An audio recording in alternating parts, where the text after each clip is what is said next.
think we're live. Hey guys, Ramon Osa with you here. I'm super excited today. We've got a very special guest, Craig OShannessy, who is really the secret weapon of a lot of players who are having a whole lot of success.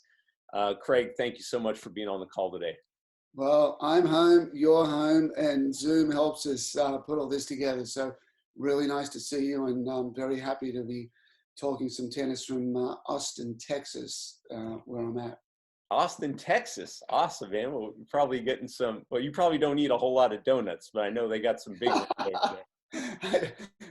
No donuts here, and I do everything I can to stop my kids eating donuts too. So good man, good man. You know, I remember when I first found out about you, it was 2015, and I was watching Rafa Nadal and Dustin Brown on center court at Wimbledon. And I think, like the rest of us, I was just totally shocked at what happened. And, you know, sitting around, and then the post-game conference comes on, and then there's this lovely looking gentleman, you know, sitting right up front and center. And you started talking about, you know, this was not an accident. I mean, this was well thought out, well constructed, and you dissected everything. And I immediately thought, this guy thinks differently than anybody else out there. And so I've been a fan of yours from afar. And I think that's a good place to jump off with this interview, because, you know, you've been coaching on the tour for 20 years. Can you walk us through sort of how you got started with that, and, you know, just a little bit of your journey through tennis?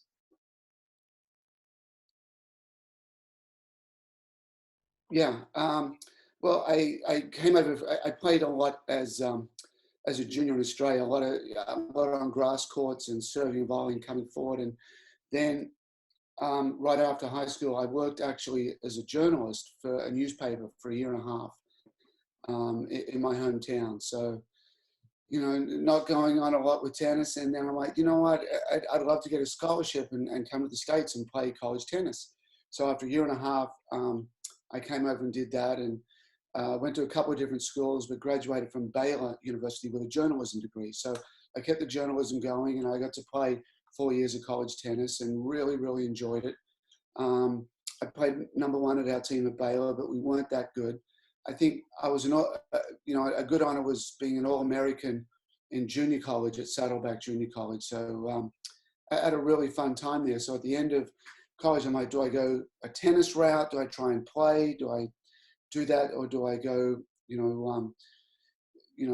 either playing, or do I go coaching, or do I go to the journalism side? And you know, you need money out of college. You need to support yourself. So I went initially into the coaching realm, and worked for a company called Peterborough International, which gave me an excellent grounding to be a coach. You know, they ask a lot of simple questions. You know, what's the role of the backswing, and what's the role of the follow through? And you're like, well, I played a lot of tennis, but I don't exactly know how to answer those questions. So that was an excellent grounding for me. And I was in that company for a few years.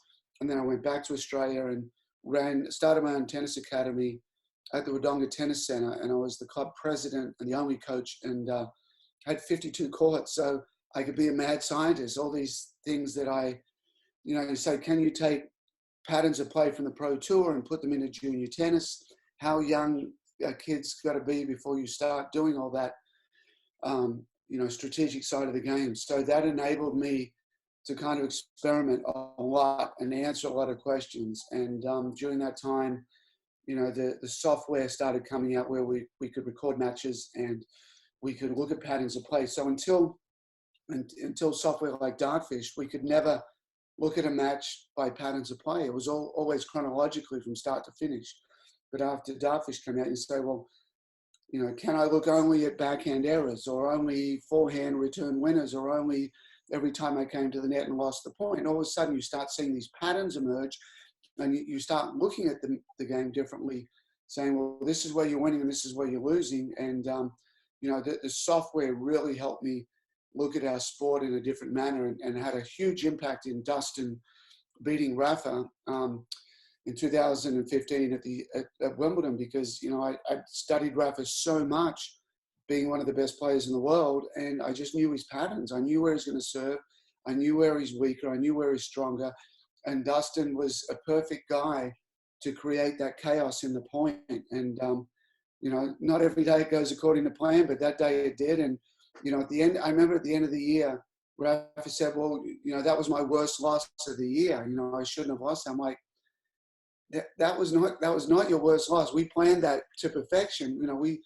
We studied for days and showed Dustin, everywhere where Rafa's going to go. And that was a game plan very well executed. So there was nothing random or lucky at all about Dustin winning that match. Right. And I remember watching the breakdown of you afterwards, and you're talking about how, some people would say that this was, oh, he's just playing really low percentage tennis and he's hitting these drop volleys and hitting drop shots off the return. And you so poignantly put out that this is something that he's been doing tens and hundreds of thousands of times since he was a junior. Yeah. And that was really fascinating to me that not only that you did that with Dustin, but then how you've gone on and had so much success. Obviously, we know that you've been working with Novak, and during his sort of meteoric rise in 17 and 19. And I want to go back to what you said about being a mad scientist, because I think right now, a lot of tennis pros, obviously, myself and yourself included, are kind of holed up inside, and we're kind of looking around and saying, what are we going to do? Because we don't know when this whole Corona thing is going to end. I always thought Corona was just a tasty beer, and I like that version a lot better. But so when you talk about experimenting and thinking of new ways of doing things, what are your thoughts about what can a pro do in this time where obviously there's not a whole lot going on, and they've got to start to think of ways that they can serve their clients and also make some money for themselves at the same time? Yeah, it's a good point. So, I'll look at this kind of from two aspects. One is the player, then one is the coach. From the player standpoint, this is an ideal time to take a step back, to get your body injury-free, whether it's a lot of stretching or a lot of, lighter weights and, the hammering we get, especially on hard courts, your body's going to be thankful for this time. So there's number one. And secondly is, it's a time to learn. I've started sending out a daily, I've got so much content. At this point in time, the world doesn't have content because there's no matches being played. But I've got tons of content from the work I've either done at Wimbledon or writing for the ATP or on my website. So, I look back at a lot of the time, that's a really good lesson that I put out a year ago. So let's, it's exactly the same lesson today. So I'm either creating some new content or I'm recycling some really good stuff from the past. Jeff Greenwald just flew out to Austin a few weeks ago before everything got shut down. And we filmed a brand new course called Getting Tight, which is the number one thing that happens to a lot of players, to us all. We all get tight in matches. So Jeff is, the master in the mental and emotional side of the game. And, I like the strategic side. So I'm like, okay, let's put all this together. Let's put it all into one house instead of all, different rooms in a house. We say, no, they all go together. So that was a lot of fun. I've been doing a lot of editing and putting that course together, which will come out in the next couple of weeks. So, for players, a huge time to learn, a huge time to get ahead for when we get back out on the court. There's going to be many, many more years of hitting tennis balls. That's going to happen. But you don't often get this time to pause and learn and take the mental side of the game. For coaches, it's the same thing. For coaches, we used to be as coaches, we had to, analytics in tennis first started in 1991. I graduated from college in 1991. So, I remember back that time. Before then, there was no official stats whatsoever. None. So coaches, the only thing we had to do was guess. We'd guess and we'd have an opinion and about how the right way to train. Now, we don't need to guess at all. We've got match analytics, and that's kind of the area I specialize in. So, whether it's the free, the tons of free daily updates that I'm doing, or you want to invest in one of the courses, whether it's my website or other websites, now's a great time for you to get ahead of the game and catch up and really uncover. It's like, okay, what's really happening in junior tennis matches? I mean, in game plan, on my website, we've got over 1 million points of junior tennis. So if you're a junior coach, this is a perfect time to say, okay, I'm going to figure out what's happening in the matches so I can improve my practice court. Also, copy a little bit what I'm doing is that, create a website, create a daily newsletter, create content, create value. Whether you find is like you want to say, okay, I'm going to go and find some stuff from maybe Alistair McCaw who's putting out some amazing things with, the fitness side, and go find a strategy and go find, something that's not even involved with tennis. A Brendan Bouchard who does a great job online. So, now's the time for self-improvement. Now's the time to improve your mind and pass that knowledge on. And so when we come out of this, you're a better coach, and you're a better coach because, you've looked at the game in a number of different ways, and it's not just hitting tennis balls. I've been incredibly busy in the last 2 weeks, more so than normal.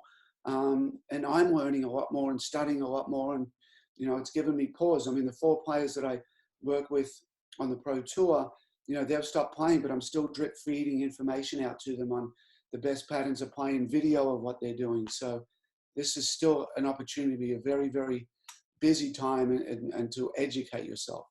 So it sounds like you really look at this as maybe not a blessing, because obviously there's this crisis going on, but you look at it as an opportunity for us to improve individually, and also to sort of pay it forward to our clients and give them new resources and new ways that they can improve.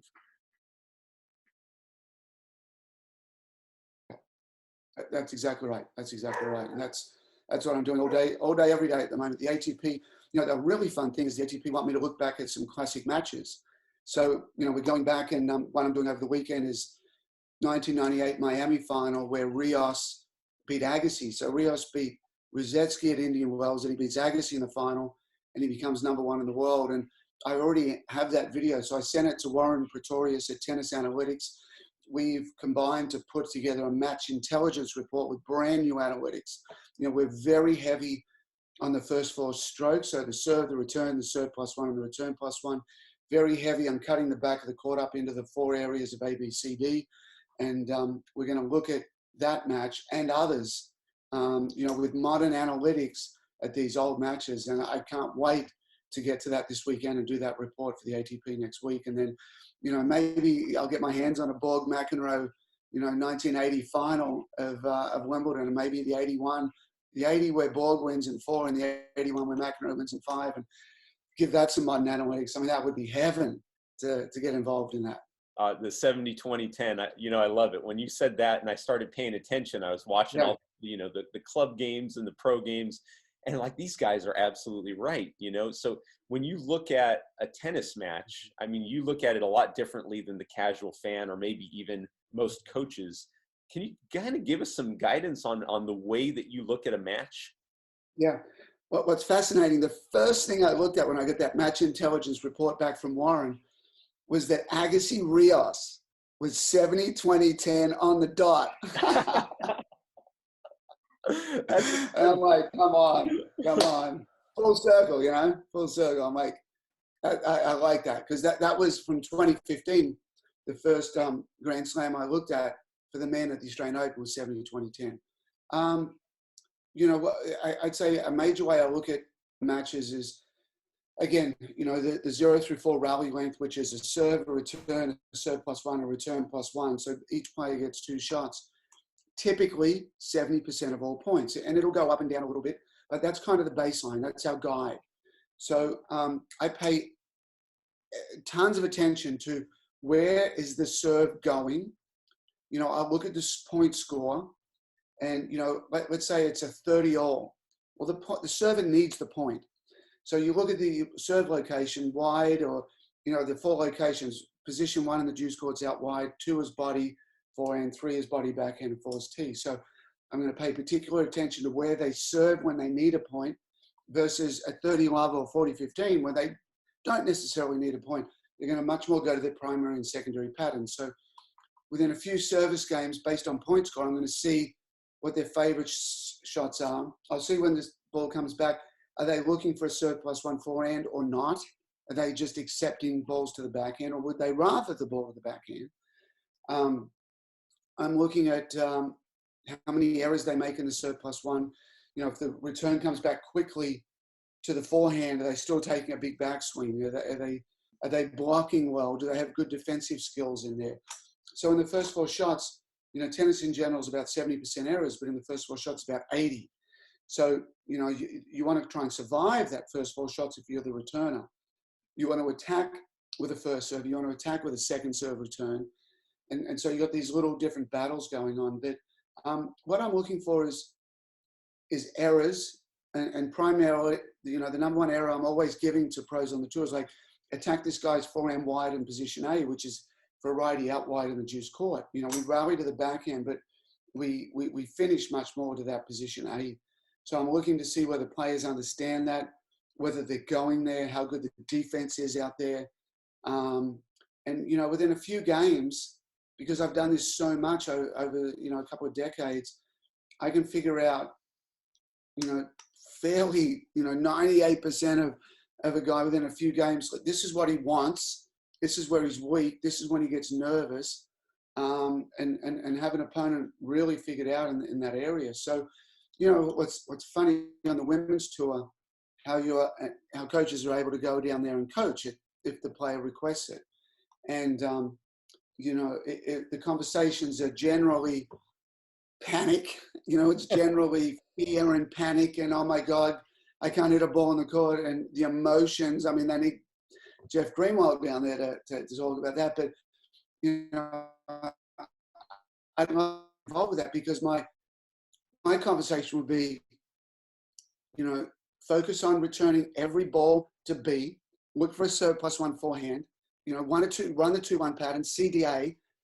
So it's going to be a lot of this language of cutting the court up and a lot of language of strategy, and which again is soothing for the player, and that they've got something to think about. They've got a game plan to follow, not just, I was 5-1 up, now it's 5-4. Holy cow, I'm freaking out of my brain. How do I get this last game? And, you know, just calm down. I mean, it's just not good enough. I mean, there's got to be, you can't tell somebody not to do something. You've got to tell somebody, there's a void. Okay, well, tell me what to do. Fill that void. So that's kind of how I look at matches. And, you know, I'm trying to get inside their head. I'm trying to go, what are they thinking? What are they planning? So then I start predicting. You know, I watch a few points. I'm like, the serve's probably going wide, and they're going to look for a serve +1 forehand in C and go to D. And if it happens, I'm like, yeah, okay. You know, that's repeatable. You don't need to see something for 30 minutes. You need somebody to see something for 3 minutes and have the experience to know that's what they're trying to do again and again and again. So there's so much gold in what you just said. And I think the thing that really popped out to me was what you do is you give a player something concrete and tangible to do, which immediately sort of just cools down the circuits in their head that are going on emotionally. And when you compare that with the work of your friend Jeff, you guys have this ability to give a player mental and emotional skills and tactical skills that improve their game. And what I love about that is this is something that, I mean, ideally you're sitting next to the player, you know, on the court or at lunch or something, and you're having this conversation, but this is something that you can discuss with them over the phone, on a Zoom call, in an email. And this is something that a coach that's sitting at home right now can think of and say, if my player's playing competitive tennis and we're going to be off the court for, you know, a certain amount of time, what can I do to help them? And this sounds like exactly the kind of stuff that they should be looking into. Yeah, absolutely. I mean, it's, you know, we now have the analytics for matches. And even this year, you know, we're going to cut the match data up in a lot of different ways. And there'll be, you know, the end of this year, we'll have a lot more learning about what's really happening and the difference between winning and losing than we do at the start of the year. And then the following year, we'll get even better. So we've already made some big strides. I mean, we've already put a pretty steep curve in understanding the matches. But for me, there's so much more that we can do. And, you know, for me, this pause to be at home and to be at the computer and to do the research is really helping. I mean, I had 8 trips to Europe last year, and, you know, those are shut down in a hurry. So I'm filling that time and that void, you know, in a really enjoyable way for me, and in a learning way that, you know, will come out, in a few, on a weekly basis with the stories I write, and with the new course with Jeff, and with new learning. So, we had this massive disconnect on how we practice and how we play. And the more we can say, okay, if you're just into social tennis, go stand at the baseline all day long. I mean, that's what I do. I want to work out. I want to hit the ball. I want to feel the ball. And we're going to rally and play some points out of the hand and then play some games. Phenomenal. If you have a ranking, if you're investing time and effort to get wins, completely different practice schedule. Man, that's beautiful. That is beautiful. So, Craig, you've been doing this a long time. You're at the top of the game. Where can people find out more about you and look into your courses and learn more from you? Yeah, I have a website called braingametennis.com. That has 9 different courses. Some are singles, some are doubles, some are specific rally length. One is dirt bowler, that's only clay court data, a comparison between French Open and US Open. So for those that play on clay, there's the new course coming out called Getting Tight. And I have a blog on there. And, especially at the moment being home, I've got tons of time to put out a daily update, a new feature or a highlight on a past feature that's free. So if you go to the website, you'll see a pop-up that comes on the front, put your email in, and you'll get all of this information for free. And you get information about the paid courses. And if there's some there that you like, they're great. And everything's discounted 20%. So, there's lots to learn. And, there's not only my websites. I type in tennis and tennis strategies. There's a lot of other websites out there and a lot of other people doing a great job in our sport. So, it's a real good time to be home and a real good time to learn more. I love it. Good man. Craig, thank you so much. Guys, pleasure. If you're interested in learning about how to take some of the knowledge that Craig is offering us and some ideas about how to serve your clients better and create videos that's going to create a lot of value for them and, create some opportunities for yourself at the same time, feel free to message me here if you're watching this on LinkedIn or Facebook or in a Facebook group. I'd be happy to help you see if we can get some more value out to tennis players, help evolve the game and keep this great game of ours thriving. Craig, thank you so much. I had a great time doing this. My pleasure. Thank you.